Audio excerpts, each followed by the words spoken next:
최근 계모에게 학대당한 8살짜리 아이가 숨지는 사건이 사회적으로 큰 파장을 일으켰는데요. 학대는 대물림이 되는 사회 문제인데도 부모와 아이가 함께 치료를 받도록 강제할 수는 없는 실정입니다. 박소정 기자입니다.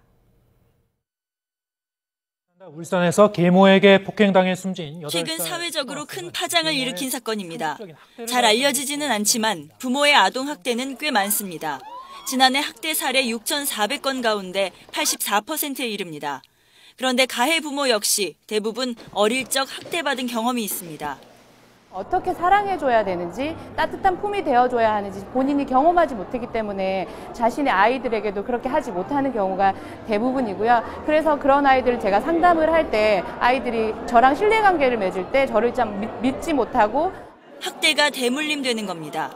지속적으로 학대를 받은 아이는 심리 상태가 구조적으로 왜곡돼 세상을 바라보는 시각도 타인을 대하는 태도도 달라집니다. 학대나 이런 방임은 아주 무서운 경험이에요. 그 결과가 무섭다는 거죠. 죽진 않지만 거의 심리적으로는 그 사람의 자기 기능을 발휘하지 못할 정도로 어떻게 보면 심리적 죽음? 이런 이유로 아동학대 문제는 부모가 함께 치료와 교육을 받는 것이 중요합니다.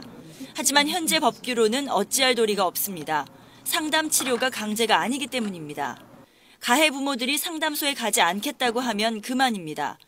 실형을 선고받았다 해도 출소한 뒤 다시 학대를 반복하는 경우가 적지 않습니다. 문제 가족을 지속적으로 관리할 법적 근거를 마련해야 한다는 목소리가 높아지는 이유입니다.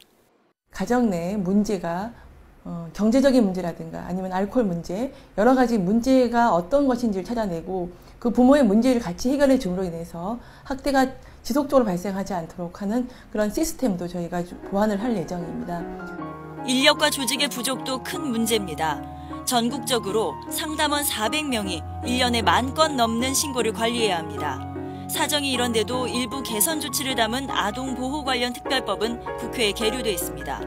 YTN 박소정입니다.